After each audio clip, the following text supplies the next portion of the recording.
नमस्कार शेतकरी मित्रांनो, विटू शेती या यूट्यूब चॅनलवर तुमचं सगळ्यांचं स्वागत करतो। शेतकरी मित्रांनो, सध्या अद्रकीची लागवड चालू झालेली आहे आणि आपण या व्हिडिओमध्ये अद्रक लागवड करताना संपूर्ण प्रात्यक्षिक तुम्हाला दाखवणार आहोत।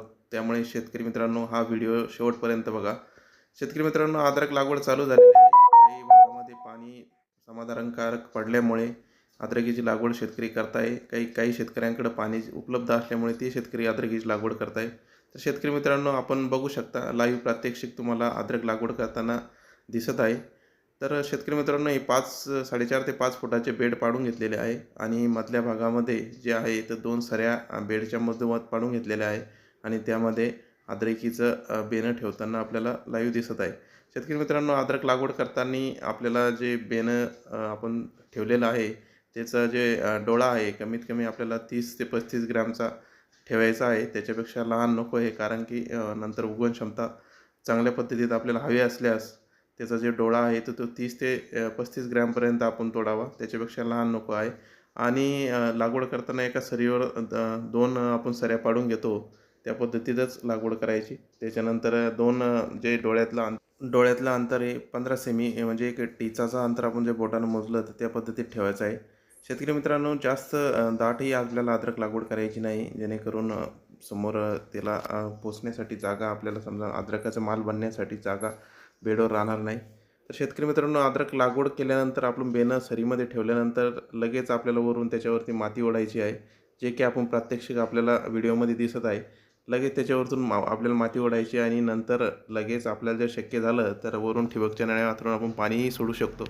शेतकरी मित्रांनो, हे अद्रकचं बेणं सरीमध्ये ठेवण्या अगोदर आपण संपूर्ण जो खताचा बेसळ डोस असतो ते पूर्ण आपण अगोदर टाकून घेतलेला आहे। जे काही मायक्रोन्यूटन, NPK आणि सूक्ष्म अन्नद्रव्य आहे ते सर्व मिश्रण करून आपण ह्या बेडवर टाकलेलं आहे। त्यामध्ये निंबोळी पेंडही घेतलेली आहे आणि त्याच्या अगोदर जे आहे तर आपण शेणखत रोट्या मारायचे, बेड पाडायच्या वेळेसच अगोदर टाकून त्याच्यावर रोट्या मारलेला आहे। तर आपण पूर्ण या क्षेत्रावर अद्रक लागवड करताना आपल्याला दिसत असेल आणि आपण बेसल डोस टाकतानाही आपल्याला या व्हिडिओमध्ये आपण समोर बघणार आहोत। शेतकरी मित्र, आपण जो काही बेसल डोस घेतलेला आहे शेतकरी मित्रांनो, तो जो आहे तर आपण जी सरी पाडलेली आहे बेडवरती त्या सरीमध्ये आपण टाकताना आपल्याला प्रत्यक्ष दिसत आहे। अशा पद्धतीने आपण जो बेसल डोस आहे तो सरीमध्ये टाकून घेत आहोत आणि नंतर अद्रकीची पाठीमागून लागवड करत आहोत आणि लगेच 4 इंच माती आपण अद्रकीच्या बेण्यावर ओढून घेत आहोत। तर शेतकरी मित्रांनो, आपण जे बेसल डोस घेतलेला आहे ते पूर्ण अन्नद्रव्य एकत्र करून एका तपडावर काढून घेतलेला आहे आणि नंतर टाकत आहोत, आपण प्रत्यक्षात बघत आहोत। मित्रांनो, अद्रक लागवड केल्यानंतर जवळपास 4 ते 5 इंच आपल्याला माती ओढायची। ती अशा पद्धतीनं आपल्याला अद्रक लागवड झाल्यानंतर माती आपल्या अद्रक झाकून टाकायची आहे बघा।